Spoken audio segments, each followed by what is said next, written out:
같은 시대를 같은 공간에서 함께 살아가던 친구들이 살아가는 삶의 궤적은 분명 달라졌습니다. 어느새 일본에서 산지 10년이 된 이제 곧 아빠가 될 친구, 어느새 두 아이의 부모가 된 친구, 어젯밤 처음으로 올해 말쯤 결혼할 것 같다고 말하는 친구. 이제는 각자 다른 시기와 다른 공간에서 살아가지만 시간이 흐를수록 단단해져가는 우정은 잠깐의 대화만으로도 위로와 격려가 됩니다. 특별한 무언가를 하지 않아도 그저 함께 있는 것만으로도 충분한, 곁에 두고 오래 사귄 벗인 거죠. 예수님과 함께한 3명의 제자는 산에서의 특별한 경험에 열광한 반면 예수님은 담담히 자신의 고난과 죽음 그리고 부활을 말씀하십니다. 제자들이 이 특별한 이벤트에 마음을 빼앗긴 동안 예수님은 하나님과의 교제를 통해 자신이 걸어갈 길을 마음에 새기신 거죠. 오늘은 마가복음 9장 1절부터 32절까지 읽어드리겠습니다. 예수께서 이렇게 쐐기를 박으셨다. 이것은 믿을 수 없는 훗날의 이야기가 아니다. 여기 서 있는 너희 가운데 그렇게 되는 것을 볼 사람들도 있다. 그들은 하나님 나라가 위엄 있게 임하는 것을 볼 것이다. 엿새 후에 그들 가운데 3사람이 정말 그것을 보았다. 예수께서 베드로와 야고보와 요한을 데리고 높은 산에 올라가셨다. 그리고 그들 눈앞에서 그분의 모습이 완전히 변했다. 그분의 옷은 아무리 표백해도 더 하얘질 수 없을 만큼 반짝반짝 빛났다. 엘리야와 모세가 함께 나타나서 예수와 깊은 대화를 나누고 있었다. 베드로가 끼어들었다. 랍비님, 지금은 중대한 순간입니다. 기념비 셋을 세우는 것이 어떻겠습니까? 하나는 주님을 위해, 하나는 모세를 위해, 하나는 엘리야를 위해서 말입니다. 일행과 마찬가지로 눈앞의 광경에 놀란 베드로가 무심코 내뱉은 말이었다. 바로 그때 비처럼 환한 구름이 그들을 덮더니 구름 속 깊은 데서 한 음성이 들려왔다. 이는 내가 사랑으로 구별한 내 아들이다. 그의 말을 들어라. 잠시 후에 제자들이 눈을 비비며 주변을 둘러보니 오직 예수밖에 보이지 않았다.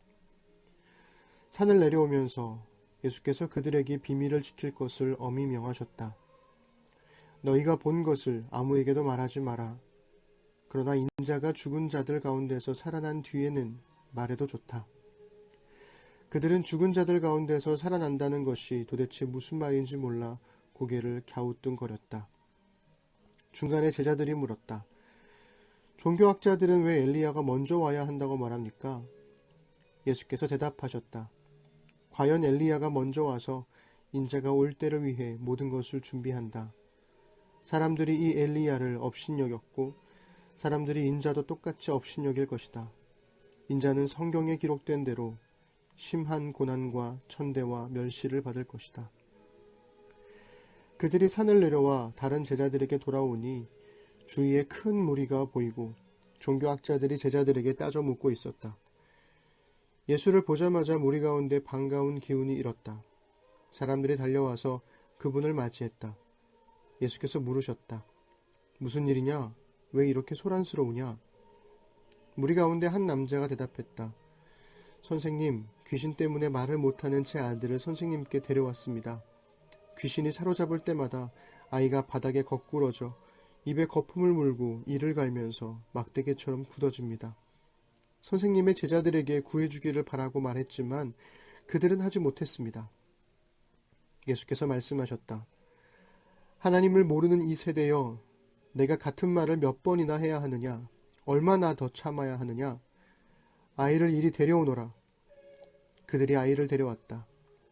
귀신이 예수를 보고 아이에게 발작을 일으키게 하니 아이는 입에 거품을 물고 바닥에서 몸을 뒤틀었다. 예수께서 아이의 아버지에게 물으셨다. 이렇게 된 지 얼마나 되었느냐? 어려서부터 그랬습니다. 귀신이 아이를 죽이려고 불 속이나 강물에 던진 것이 몇 번인지 모릅니다. 만일 하실 수 있거든 무엇이든 해주십시오. 불쌍히 여기셔서 저희를 도와주십시오. 예수께서 말씀하셨다. 만일이라니 믿는 사람에게 만일이란 없다. 모든 것이 가능하다. 그분의 입에서 말이 떨어지기가 무섭게 아이의 아버지가 부르짖었다. 제가 믿습니다. 의심하지 않도록 도와주십시오. 무리가 속속 모여드는 것을 보시고 예수께서 악한 귀신에게 명령하셨다. 벙어리의 귀머거리 귀신아, 내가 네게 명한다. 아이에게서 나와 다시는 얼씬거리지 마라.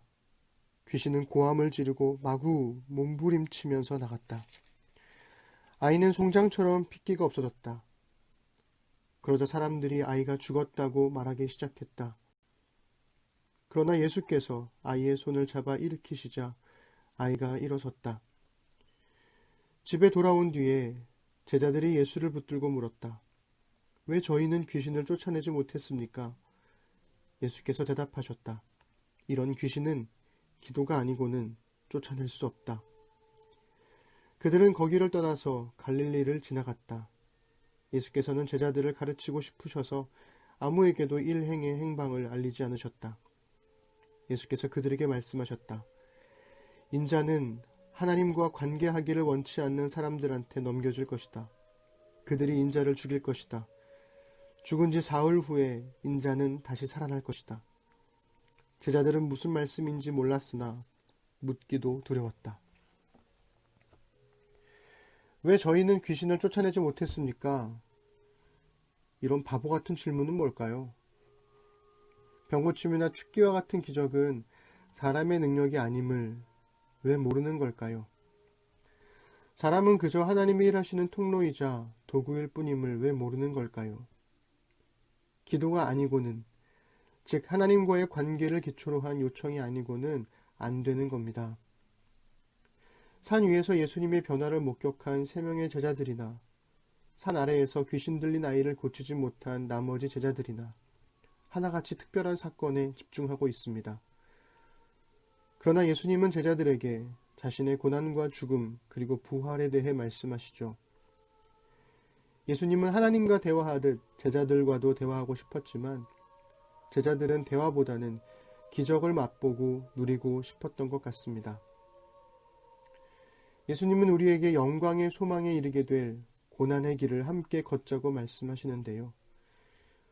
우리는 애써 그 고난을 회피하며 이해하려 하지 않고 두려움에 눈과 귀를 닫아버릴 때가 많습니다.